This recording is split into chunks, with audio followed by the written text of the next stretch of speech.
नमस्कार, आदाब। Crime petrol सतर्क के आज के इस एपिसोड में मैं अनूप सोनी आप सबका स्वागत करता हूं। जैसे कि हम सब जानते हैं कि पूरी दुनिया इस वक्त कोरोना की महामारी के संकट से गुजर रही है और इस संकट के दुष्परिणामों के बीच कुछ ऐसी खबरें भी आ रही हैं जिनमें ये कहा जा रहा है कि इस दौरान रेप और हत्या जैसे अपराधों में काफी कमी आई है। लेकिन इसका मतलब ये नहीं निकाला जा सकता कि कुछ लोगों के अंदर बैठा असुर अब सुर जैसा व्यवहार करने लगा है। हमारा आज का ये केस इंसान के अंदर बैठे सुर और असुर के द्वंद्व का प्रतीक है। ये वही द्वंद्व है जिसमें कभी इंसान पर भलाई तो कभी उस पर बुराई हावी हो जाती है। लेकिन जब इंसान के अंदर की बुराई उस पर हावी होती है तो एक कोहराम समझ जाता है। और इस केस में ऐसी ऐसी वारदातें सामने आई जिसमें क्रूरता की हद थी। क्राइम सीन का मंजर विचलित कर देने वाला था और अपराधों का मकसद बेहद घिनौना था।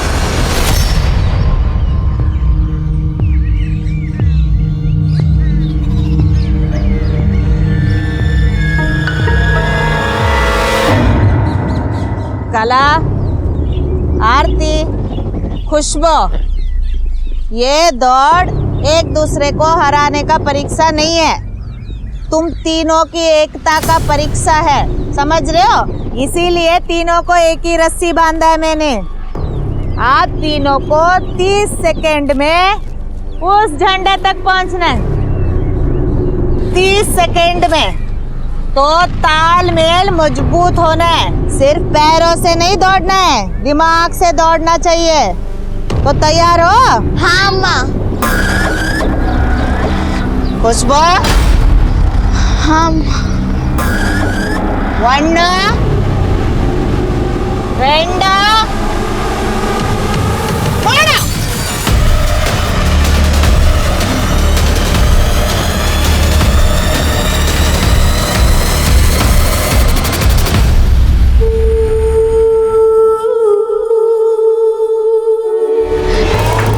जल्दी आ। नहीं।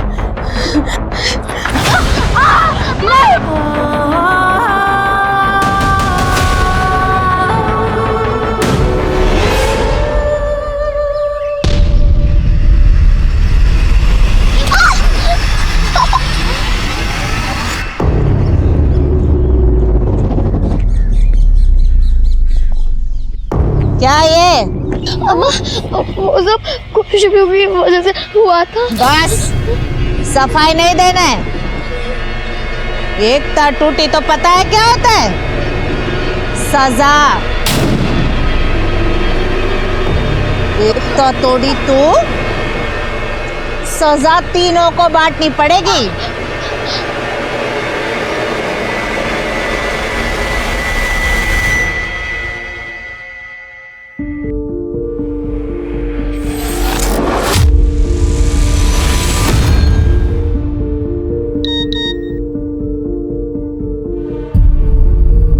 ये सजा हमें एक साथ सहनी होगी रिधिमा। भूलना होगा कि हम कभी साथ थे। अब यही सच है रिधिमा।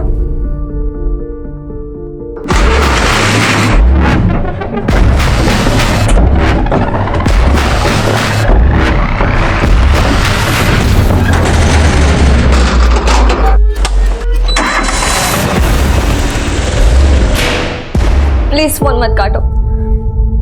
मैं जानती हूँ कि मेरी वजह से बहुत बदनामी हुई है आपकी, लेकिन अब मैं अपनी गलती को सुधारना चाहती हूँ।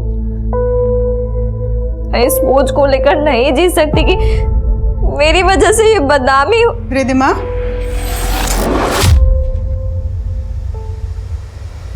किससे बात कर रही है बेटा?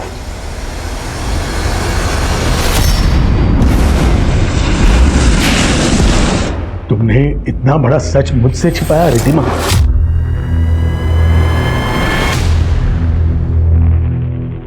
क्या कमी रह गई थी मेरी परवरिश में कि इतना बड़ा विश्वासघात किया मेरे साथ? सॉरी अब्बा, लेकिन नहीं, अब जो आने वाले हैं वो आके ही रहेंगे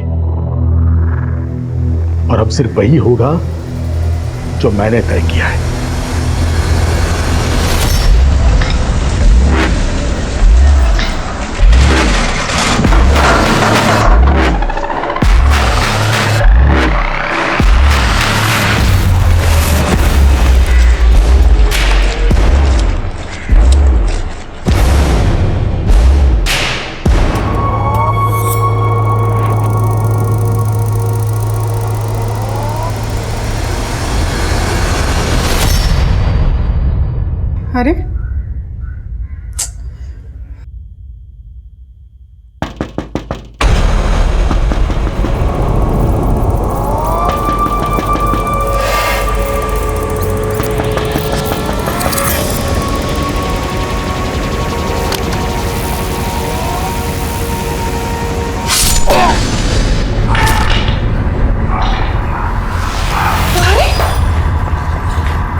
भूख जब कलेजा काटती है तब पता चलता है भूख क्या होती है ना?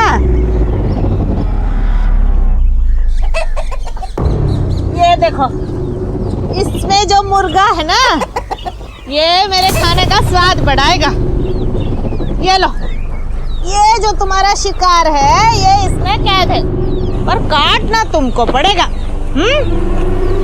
जो सबसे पहले शिकार करेगा उसको गोश्त और चावल मिलेगा, समझे? जिसको खाना खाना है उसको काटना है। देखती हो किसके भूख में कितना आग है।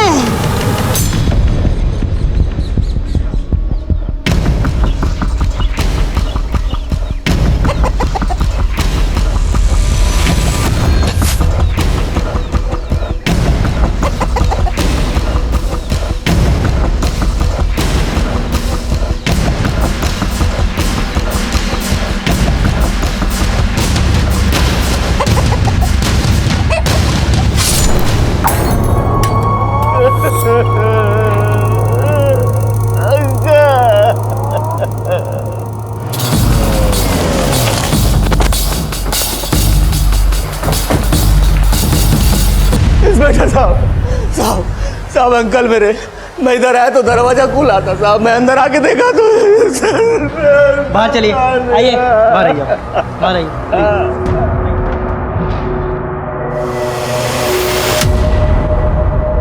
तो आप भी यहाँ अपने चाचा के साथ ही रहते थे? नहीं साहब, नारायण अंकल मेरे दूर के रिश्तेदार, मैं तो पास ही गांव में रहता। अंकल से मिलने आया था, यहाँ आके देखा तो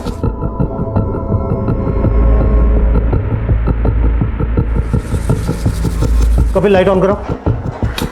सर लाइट ऑन नहीं हो रही है।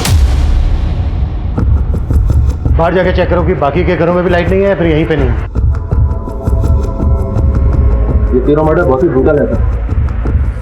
एक औरत और लड़की की हालत बता रही है, उनके साथ रेप भी किया गया। ये 2 से ज़्यादा लोगों का काम लगता है, और बॉडीज को देख के ऐसा लग रहा है कि मारने से पहले इनको काफ़ी टॉर्चर भी किया गया है। सर बाहर तो लाइट है, लेकिन यहाँ का मेन स्विच किसी ने बंद किया था, इसलिए पावर सप्लाई नहीं है।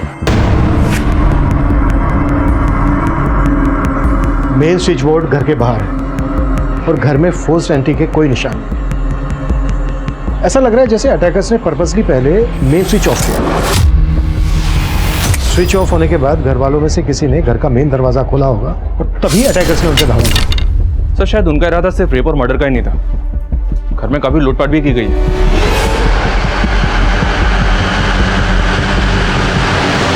पूरा कबर्ड खाली कर दिया सर। इनफैक्ट घर के किसी भी मेंबर का मोबाइल फोन भी नहीं मिला। अटैकर्स घर का हर छोटे से छोटा कीमती सामान चुरा कर ले गए। हो सकता है सर ये किसी लूटपाट करने वाले गैंग का काम है। अगर मकसद सिर्फ लूट होता तो फिर मारने से पहले पूरी फैमिली को इतना टॉर्चर क्यों किया गया? बॉडीज को देखकर तो ऐसा लग रहा है जैसे दुश्मनी निकाली गई है सबके साथ। हो सकता है आपसी रंजिश का मामला हो और शक्ल लूट की दी गई। सर नारायण अंकल बहुत अच्छे आदमी थे, मैं इतने सालों से इधर काम करता, मेरे को नहीं लगता कि उनका किसी के साथ कोई दुश्मनी होगा। क्या काम करते हो तुम इधर? खेती बाड़ी सर। वो नारायण अंकल का आसपास बहुत ज़मीन है, अब उनका एक पैर खराब था तो उन्होंने अपनी मदद के लिए मेरे को नौकरी पे रख लिया था। नारायण की बीवी या बेटी का किसी के साथ कोई इशू, या नारायण का ही कोई लेन देन को लेकर विवाद? नहीं सर, मेरे को तो कभी ऐसा कुछ लगा नहीं। हाँ, वो वेंकट अन्ना आज इधर आने वाले थे। कौन वेंकट अन्ना? वेंकट अन्ना नारायण अंकल के फ्रेंड, मंडी में अनाज के बड़े व्यापारी हैं और अंकल भी अपना सारा फसल उन्हीं को बेचते हैं। नारायण, ये तेरा बैलेंस पेमेंट 7,09,234 रुपये पूरे हैं या वो तेरे को काउंट करके देखना पड़ेगा, शायद ज्यादा भी हो सकता है।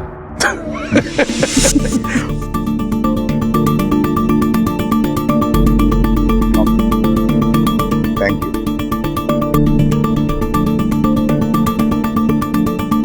नारायण, बहुत दिनों से मेरे मन में एक बात है, जो तेरे को बोलने का था। कैसी बात? वेंकट अन्ना अपने बेटे बाला की शादी रिधिमा से करना चाहते थे, तो वो लोग आज इधर बात पक्का करने को आने वाले थे, और अंकल ने भी मेरे को इसीलिए यहाँ बुलाया था। यहाँ है तो सर, आसपास ऐसा कोई विटनेस नहीं मिला जिसने किसी को यहाँ आते जाते देखा।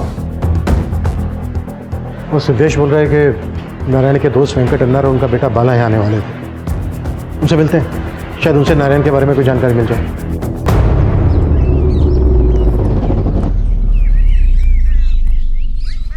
खुशबू, खुशबू, ओहो, बहुत लग गया। ये ले, रसम पी ले। कल से भूखी है तू।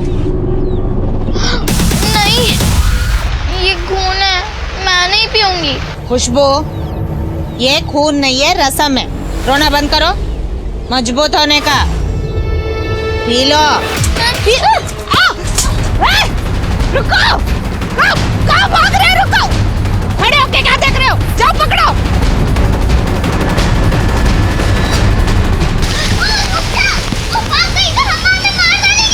तो तुम दोनों भी भाग चलो मेरे साथ। खुशबू, खुशबू।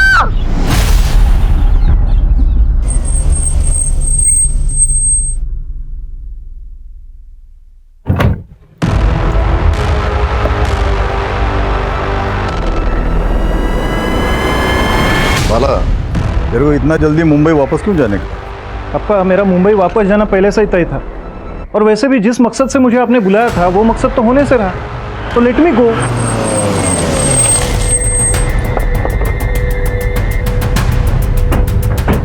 हाँ सर, आप बिल्कुल सही बोल रहे हैं। हमारे मन में हमारे बेटे बाला की शादी नारायण की बेटी के साथ करने का था, इसी के लिए हम कल जाने वाले थे उसके पास। तो अचानक से उसका फोन आया। हाँ नारायण, हम लोग निकल गया है, तुम लोग अभी मत आओ। नहीं है? क्यों? मैं कॉल करता हूँ। क्या वजह थी कि नारायण ने अचानक से आपको मना कर दिया? नहीं, वजह तो कुछ नहीं बताया हमको, तो हम लोग भी एकदम हैरान रह गए। ये इत्तेफाक भी काफ़ी हैरान करने वाला है कि जिस समय आप वहाँ जाने वाले थे उसी दरमियान नारायण उसकी पूरी फैमिली का मर्डर हो गया। देखिए वेंकटेश जी, अगर आप हमसे कुछ छुपा रहे हैं तो बेहतर है। कुछ नहीं छुपा रहे हम। नारायण की जाने का हमको भी शौक लगा है। नारायण हमारा बहुत पुराना दोस्त था। कब से जानते थे आप दोनों एक दूसरे को? ये कुछ 15 साल हो गया। तभी नारायण सीआरपीएफ में काम करता था, ऊटी में उसका पोस्टिंग था। सो मिस्टर वेंकट, आप और आपके परिवार को हमारे प्लांटेशन पे कैंपिंग के लिए टेंट लगाने की परमिशन चाहिए। हमारा बेटा है ना, बॉटनी में बहुत इंटरेस्ट है उसको, तो बॉटनी का उसको पढ़ाई करने का टेंट में रहे। Mister Venkat, I am sorry, मैं आपको यहाँ पे टेंट लगाने की परमिशन नहीं दे सकता। प्लीज सर, आई रिक्वेस्ट, तो कोशिश करो ना। अब पहले मेरी पूरी बात सुन लीजिए मिस्टर वेंकट। आप और आपके परिवार को हम यहाँ पर परमिशन इसलिए नहीं दे सकते क्योंकि अब से आप और आपका पूरा परिवार हमारा मेहमान है। मेहमान मतलब हम समझा नहीं। देखिए, आप कंकड़ गांव से हैं जी, और मैं आपके नजदीक के दालसन गांव से हूँ, तो हुए ना आप हमारे मेहमान। अच्छा। तो उसके बाद हमारे बीच बहुत अच्छी दोस्ती हो गई। फिर कुछ साल के बाद नारायण का एक एक्सीडेंट हो गया, तो उसको सीआरपीएफ छोड़ना पड़ा, उसका टांग खराब हो गया। इसलिए काफ़ी लंबे समय से आप दोनों एक दूसरे को जानते थे। फिर तो आपका बेटा बाला भी जानता होगा रिद्धिमा को। बाला, ये रिश्ता जुड़ने से पहले भी तुम और रिद्धिमा मिलते थे? देखिए सर, हम दोनों एक दूसरे को जानते ज़रूर थे, लेकिन हमारी शादी का डिसीजन हमारे पेरेंट्स का था। Sir, even I am shocked. ये अचानक क्या हो गया? सर, फोरेंसिक टीम ने बताया कि क्राइम सीन पे 4 से ज़्यादा अननोन फिंगरप्रिंट्स मिले। मतलब क्रिमिनल 4 से ज़्यादा लोग थे।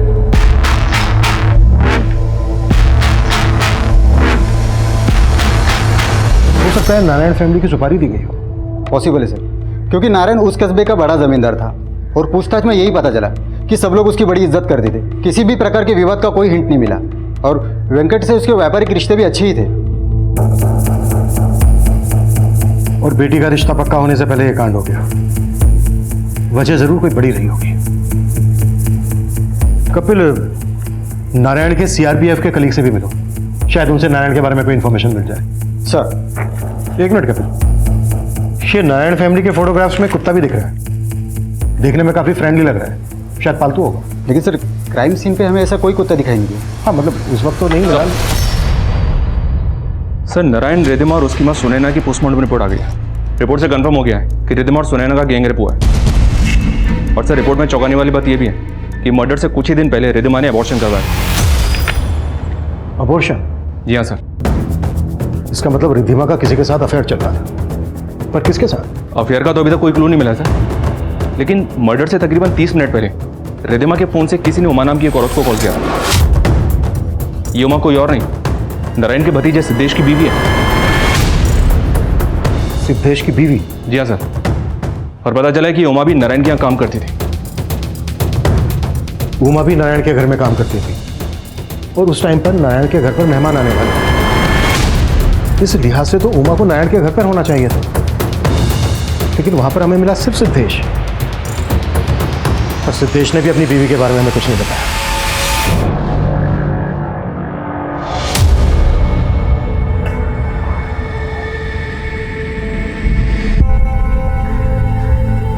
ये लो बेटा, कुछ खा लेना।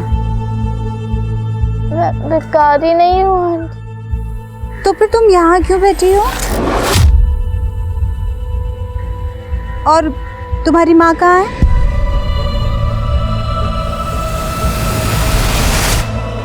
तुम चुप क्यों हो बेटा? तुम्हारे माँ बाप कहाँ हैं?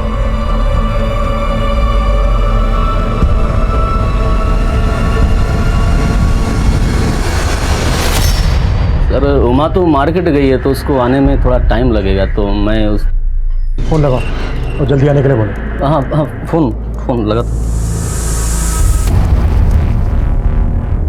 अरे उमा, वो साहब पूछ रहे हैं, वो उधर उस दिन तुम्हारी रिधिमा से फोन पे कुछ बातचीत हुई थी क्या? किस दिन? उसी दिन जिस दिन रिधिमा और उसके माँ बाप का मर्डर हुआ था। रिधिमा, आप क्यों फोन कर रही हो मुझे? मुझे तुमसे कोई बात नहीं करनी। प्लीज फोन मत काटो। मैं जानती हूँ कि मेरी वजह से बहुत बदनामी हुई है आपकी, लेकिन अब मैं अपनी गलती को सुधारना चाहती हूँ। मैं इस बोझ को लेकर नहीं जी सकती कि मेरी वजह से ही बदनामी। चुप क्यों हो गई? उस दिन क्या बात हुई थी रिधिमा के साथ तुम्हारी? साहब, ऐसी ही बात हो गई थी। रिधिमा का रिश्ता तय होने वाला था, वो मेरे साथ अपनी खुशी बांट रही थी। तुम्हारे कहने का मतलब है कि वो इस शादी से खुश थी, जबकि रिधिमा शादी से पहले ही मां बनने वाली थी। क्या? ये क्या कह रहे हो साहब आप? वही जो हमारे सामने आया। रिधिमा ने अभी कुछ दिन पहले ही अपना अबॉर्शन करवाया। इसके साथ अफेयर चल रहा था रिधिमा का। साहब, हमें इस बारे में कुछ नहीं पता।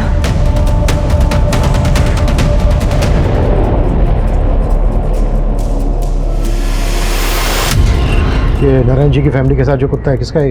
ये तो शेरू है सर, नारायण अंकल का पालतू कुत्ता, लेकिन ये तो खो गया था। कितने दिन पहले खो गया था कुत्ता? ये कुछ 7-8 दिन पहले का बात है सर। नारायण की फैमिली का मर्डर 3 दिन पहले हुआ, और मर्डर होने से कोई 1 हफ्ता पहले उनका कुत्ता शेरू गायब हुआ है।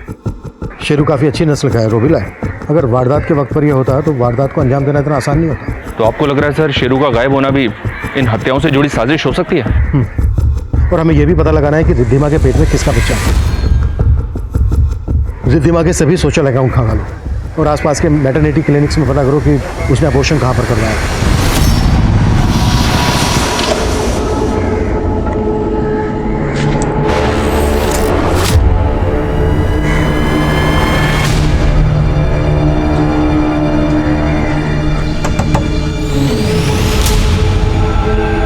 क्या बात है मंजू, अचानक फोन करके क्यों बुलाया?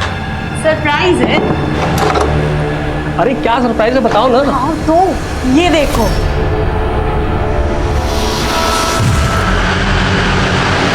ये है खुशबू, आज से हमारी बेटी।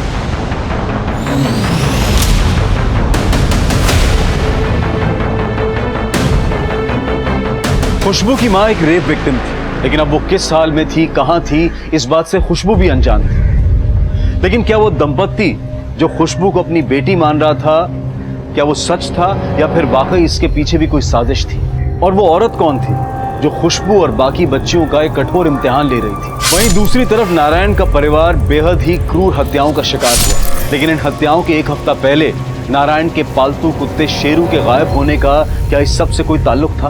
पुलिस उस केस में कई थ्योरीज बना रही थी।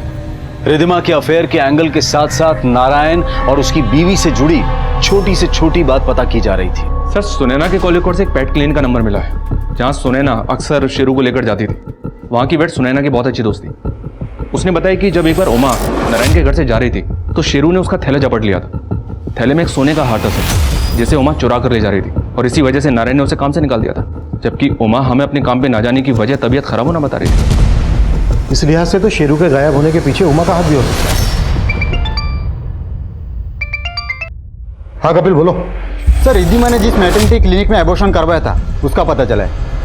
मैं यहीं पे हूँ और उसका भी पता चला है जिसने उसको एबॉर्शन करवाने में मदद की।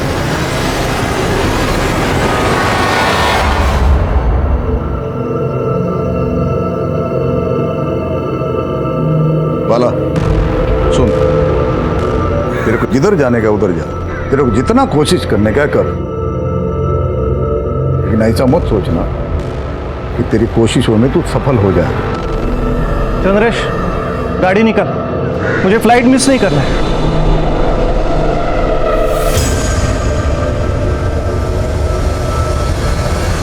तो रिद्धिमा का अबॉर्शन करवाने में तुमने उसकी मदद की थी? हाँ सर, लेकिन रिद्धिमा के पेट में किसका बच्चा था? वो मैं नहीं जानती साहब। रिद्धिमा तो ये भी नहीं बताना चाहती थी कि वो प्रेग्नेंट थी। वो तो उस दिन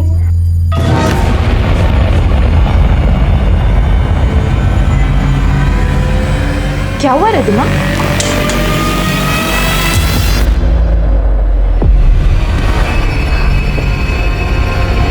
जब मुझे पता चल गया कि वो प्रेग्नेंट तो उसने मुझे कुछ भी बताने की बजाय सिर्फ इतना कहा कि मैं बच्चा गिरवाने में उसकी मदद करूं। ये बात तुमने मुझे पहले क्यों नहीं बताई?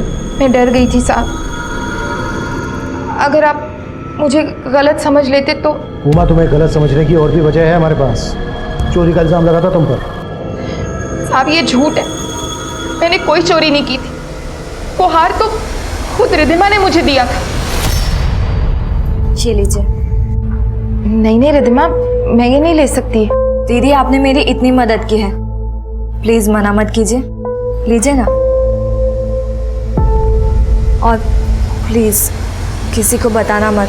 रिद्धिमा को दिया वादा पूरा करने के लिए मैं बदनाम हो गई साहब। शेरू ने मेरी थैली पर झपट्टा मारा और वो हार मेरी थैली में देखकर सुनैना चाची को लगा। हाँ?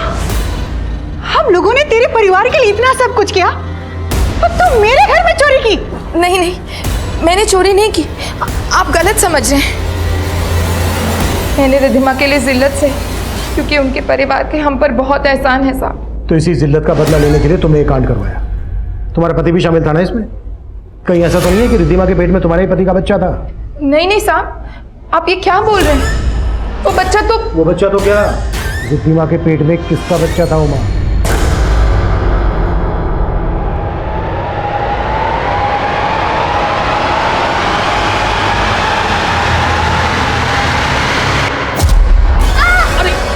अरे बेटा, मैं हूँ।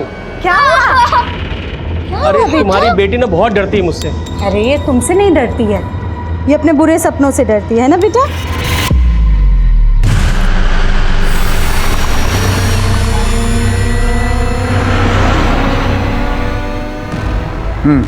पेमेंट का क्या हो गया? मैं बाद में फोन करता हूँ।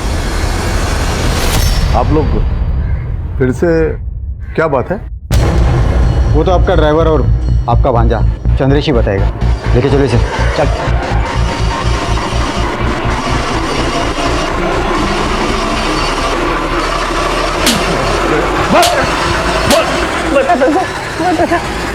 सर मैं सच कह रहा, मैं रिद्धिमा से बहुत प्यार करता था सर। प्यार करता था या फंसा रहा था रिद्धिमा को? उसके बाप के पैसे का लिए? नहीं सर, मैंने उसे नहीं फंसाया था। हम दोनों एक दूसरे को पसंद करते थे। मैं तो फिर भी अपनी हाथ में रहकर उसे मन ही मन चाहता था। पहला कदम तो उसी ने मेरी तरफ बढ़ाया था।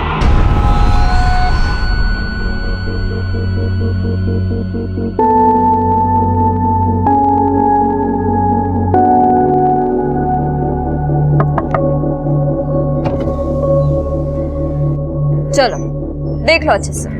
जी हाँ देख लो अच्छे से। सी अच्छी लग रही हो ना? अब तक चोरी चोरी मुझे ठीक से देख नहीं पाए होगे, है ना? नहीं वो मुझे सॉरी। अरे मजाक कर रही हूँ। वैसे मैं मार्केट जा रही हूँ तो ले चलोगे? उसके बाद हम अक्सर मिलने लगे और धीरे धीरे हम दोनों बहुत करीब हो गए।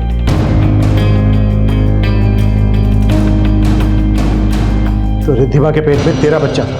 हाँ सर, हम दोनों शादी करना चाहते थे, लेकिन वेंकट मामा ने अपने बेटे बाला की शादी रिद्धिमा से तय कर दी थी।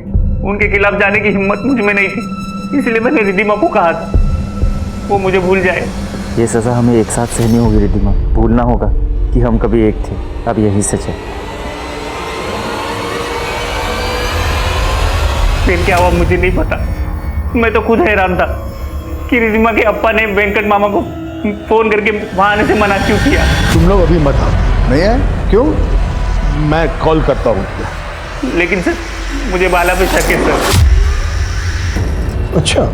बाला के यहाँ आने के बाद मुझे पता चला कि वो ये शादी नहीं करना चाहता था। उसका मुंबई में किसी लड़की के साथ अफेयर था। वेंकट मामा उसकी शादी जबरदस्ती रिद्धिमा से करा रहे थे। तो अपने आप को बचाने के लिए बाला को बीच में घसीट रहा है। कुट्टस! मैंने कंफर्म किया सर, बाला का मुंबई में किसी लड़की से अफेयर तो चल रहा है। लेकिन इस चंद्रेश पे भी भरोसा नहीं कर सकते। चंद्रेश और बाला इन दोनों की बैकग्राउंड चेक करनी पड़ेगी। पता लगाना पड़ेगा कि ये दोनों ये कांड कर सकते हैं क्या। जी सर। नारायण के सीआरपीएफ टाइम के दोस्तों से मिले? जी सर, पर फिलहाल वहाँ से कोई काम की इन्फॉर्मेशन नहीं मिली है। नगर पालिका में भी उनके कुत्ते शेरू की फोटो शेयर की थी, पर वहाँ से भी शेरू जैसे किसी कुत्ते की कोई डिटेल नहीं मिली। कहना मुश्किल है सर, शेरू के गायब होने का इस केस से कोई कनेक्शन है भी या नहीं।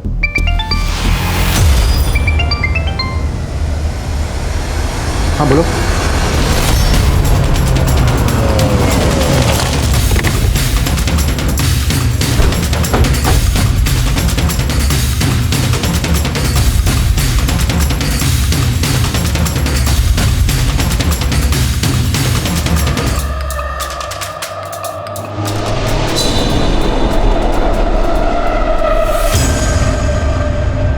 मैं बाहर गई थी साहब, लता घर पर अकेली थी।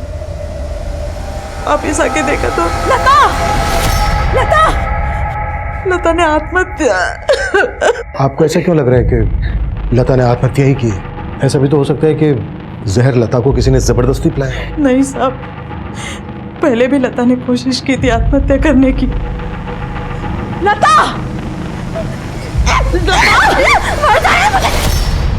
तब तो मैंने समझा कि उसे रोक लिया था, लेकिन अब ऐसा क्या हुआ था लता के साथ जो लता आत्महत्या करने की कोशिश कर रही थी? मेरे बच्चे की दिमागी हालत ठीक नहीं थी। कभी कभी वो अचानक जोर से चिल्लाने लग जाती थी। मैं तुझे मार डालूंगी। मार जाने दे मुझे, मैं तुझे मार डालूंगी। दवा का भी असर नहीं हुआ तो मैंने नजर वजर भी उतार के देखी, लेकिन समझ में ही नहीं आ रहा था कि उस पर किसका भूत सवार था।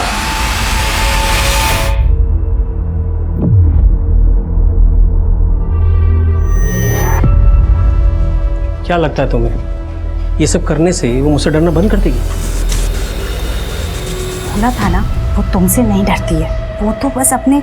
देखो मंजू, कुछ भी हो पर मैं नहीं चाहता कि बच्ची यहाँ पे रहे। माना कि हमारी अपनी कोई औलाद नहीं है, पर इसका मतलब ये नहीं कि हम एक ऐसी बच्ची को बेटी बना लें जिसकी मानसिक स्थिति अच्छी ना हो। संतोष, खुशबू पागल नहीं है, वो तो बस अपने अतीत से सहमी हुई है। तुम ना दोबारा ऐसी बातें मत करना।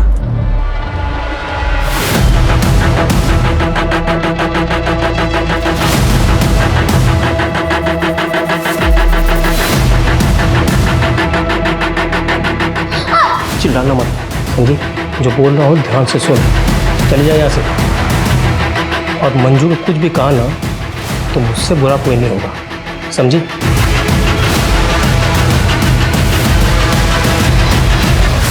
सर, लता नाम की जिस लड़की ने सुसाइड किया था, ये उसकी पोस्टमार्टम रिपोर्ट है। लता की मौत फिनाइल की पॉइजनिंग से हुई थी, लेकिन सर रिपोर्ट के मुताबिक लता को काफी लंबे समय से मोलेस्ट किया जा रहा था। मोलेस्ट?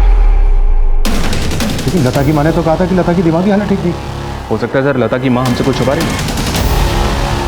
थाने बुलाओ लता की माँ को, बात करते हैं।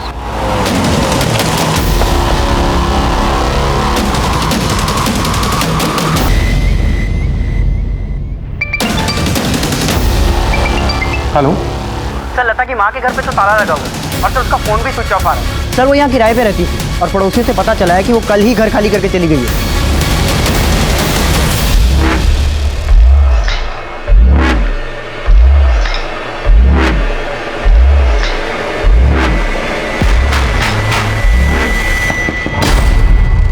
अभी अभी लता के मकान मालिक से बात की मैंने, पर उससे कोई इन्फॉर्मेशन नहीं मिली। लेकिन हाँ सर, लता और उसकी माँ 2 महीने पहले ही वहाँ किराए पे रहने के लिए आए थे। इससे तो यही मतलब निकलता है कि लता की माँ पहले से जानती थी कि लता मोलेस्टेशन का शिकार हो रही थी। शायद हमारे सवालों से बचने के लिए वो गायब हो गई। लता की मां बसंती के गायब होने की कई अटकलें लगाई जा रही थी, लेकिन लता और उसकी मां के बैकग्राउंड के बारे में कोई भी पुख्ता जानकारी नहीं मिल पा रही थी। तो क्या बसंती किसी डर के कारण गायब हो गई थी, या फिर उसके गायब होने के पीछे कोई और ही रहस्य था? वहीं नारायण के परिवार की हत्या के केस में सिद्धेश और उमा के बाद पुलिस चंद्रेश, बाला और यहां तक के वेंकट पर भी शक कर रही थी। लेकिन नारायण के कुत्ते शेरू के गायब होने की पहेली अब भी पहेली बनी हुई थी, और तभी एक और वारदात सामने आई।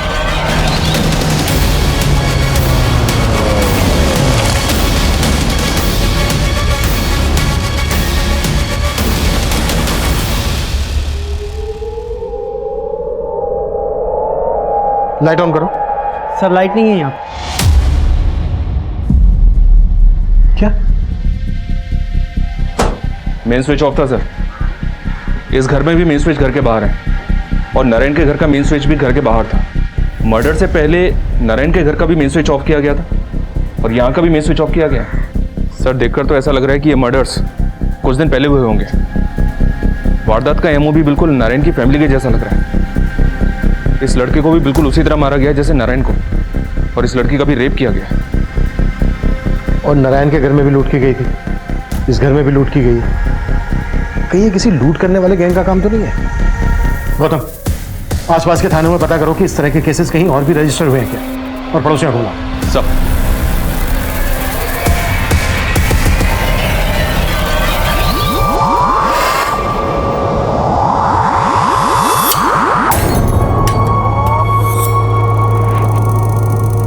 जो मरा है ना वो नन्नी और संदीप है, हस्बैंड वाइफ है दोनों, और अभी नया नया इधर रहने को आया था। 6 महीना पहला उन लोगों का शादी हुआ है। इन दोनों के अलावा और कोई भी रहता था यहाँ पर? नहीं। हाँ, एक मेड उनके यहाँ काम करने को आती है। क्या नाम है मेड का? नाम का तो मेरे को नहीं मालूम था, लेकिन 4-5 दिन पहले उसको मैं यहाँ पे काम करते देखा। 4-5 दिन पहले? स्केच बनवा सकते हो मेड का? बनवा सकता है, कोशिश करेगा, कोशिश।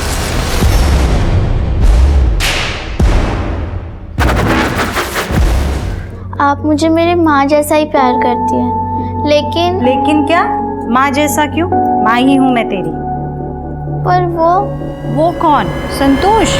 तो उनकी फिक्र मत कर। और ये वो क्या कहती रहती है? पापा बोला कर, पापा हैं वो तेरे। देखना फिर वो भी तुझे बिल्कुल मेरे जैसा प्यार करेगी। क्या हुआ बेटा? लाइट ही तो गई है, इतना क्यों डर रही है? रुक पे देखती हूँ।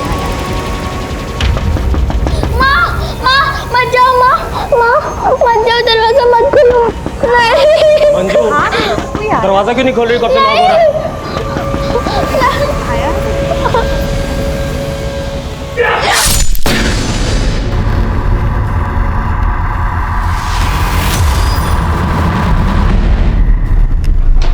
सर, यही वो औरत है जो उस कपल के यहाँ काम करती थी। कपल के कॉल रिकॉर्ड्स में किसी भी मेड का नंबर नहीं मिला था। इस स्केच को डेटाबेस से ही मैच किया सर, लेकिन पता नहीं चल पा रहा है कि यह है कौन। ये भी तो हो सकता है इस औरत ने अभी अभी क्राइम करना शुरू किया हो। शफरी अटैकर्स के साथ इन्वॉल्व भी हो सकती है। तो तुम एक काम करो, चेक करो इस औरत का नारायण फैमिली के साथ कोई कनेक्शन निकलता है क्या।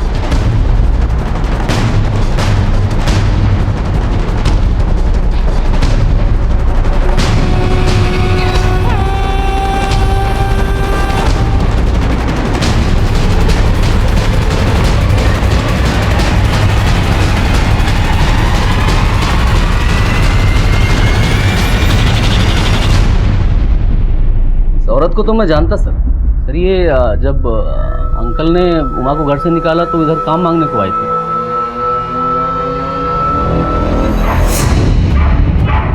ए शेरो, घड़ी घड़ी भौंकता है तुम।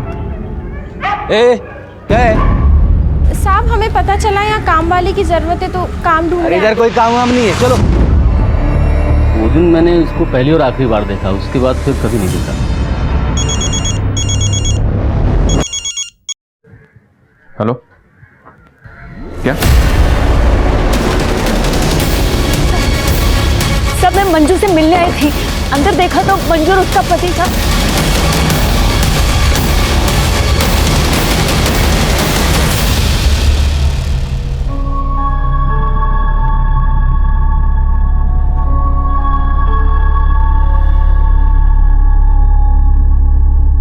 पूरी कबर्ड खाली कर दी। नीचे दोनों बॉडीज को देखकर लग रहा था कि जिसे उन्हें मारने से पहले काफी टॉर्चर किया गया है। और यहां पर भी पावर ऑफ है।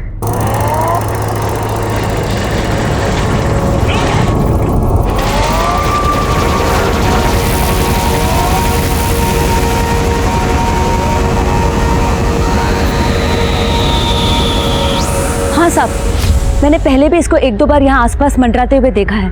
एक बार तो ये वहां संतोष जी से बात भी कर रही थी। मंजू और संतोष के अलावा और कोई भी है परिवार में? सब इनकी एक बेटी भी है।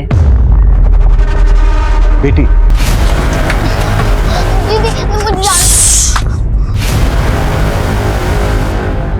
सब यही है खुशबू, जिसे मंजू ने गोद लिया था।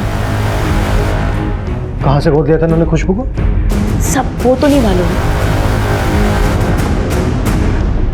सर अभी तक जितने भी केसेस सामने आए उनमें अटैकर्स ने फैमिली के किसी मेंबर को नहीं छोड़ा है, लेकिन इस कपल की बेटी गायब है जो कि एडॉप्टेड थी। और यहाँ किसी को मालूम तक नहीं है कि इस कपल ने बच्चे को अडॉप्ट कहाँ से किया था।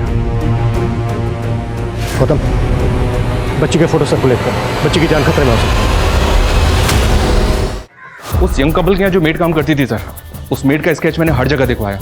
तो बस तुक्के के तौर पर जिस लड़की ने सुसाइड की थी, लता, उसके पड़ोसियों को भी ये स्केच दिखाया। तुक्का लग गया सर। उन लोगों ने बताया कि इस लड़की को लता के घर के पास भी देखा गया।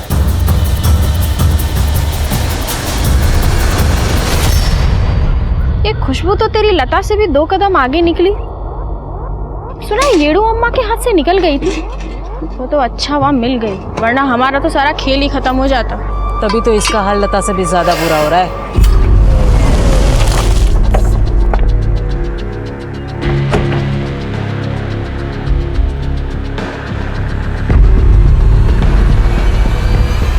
सर अलग अलग एरिया से 2 केसेस और मिले हैं जहां भी कुछ सेम पैटर्न से क्राइम हुआ था। उन 2 घरों में अलग अलग 2 बच्चियां मेड का काम कर रही थी जो वारदात के बाद से ही गायब है। बच्चे? जी हाँ सर, ये हैं वो 2 बच्चियां। और सर इस केस की इन्वेस्टिगेटिव टीम से हिंट मिला है कि ये काम बांडूपलिया गैंग का हो सकता है।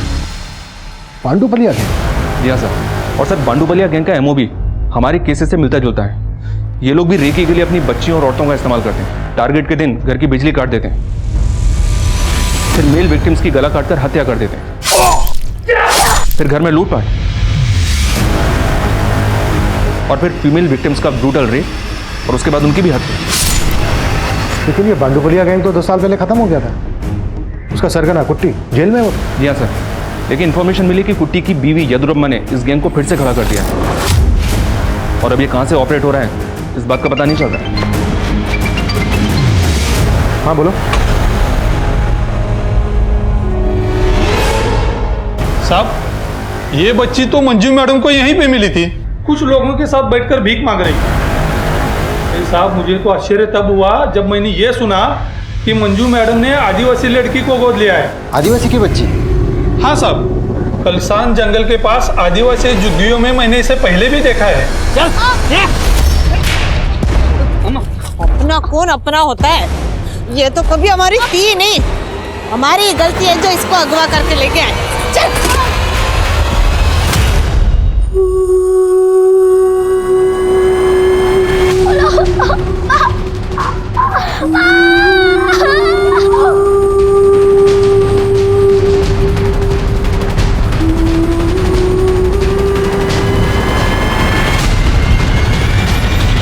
ये लो लेके उसका सर काटेगा, उसको पेट भर के गोश्त मिलेगा।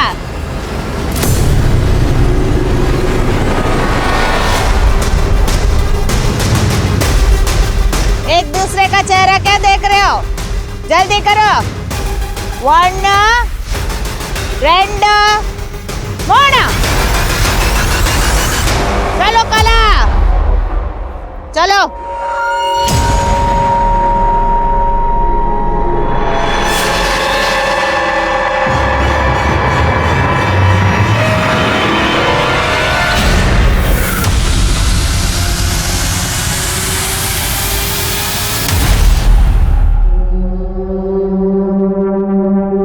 क्या हुआ? क्यों रुक गई?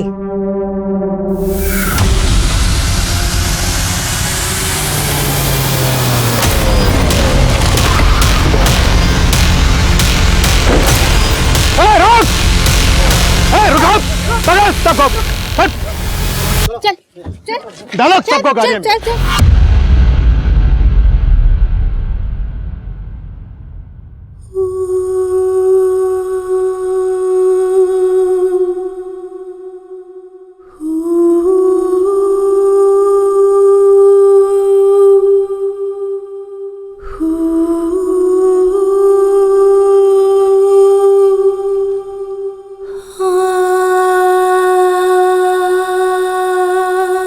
बांडूपाल्या गैंग एक ऐसा खतरनाक गिरोह था जो 10 साल पहले तक दक्षिण भारत में 300 से ज्यादा हत्याएं, बलात्कार और करोड़ों रुपए की लूट को अंजाम दे चुका था।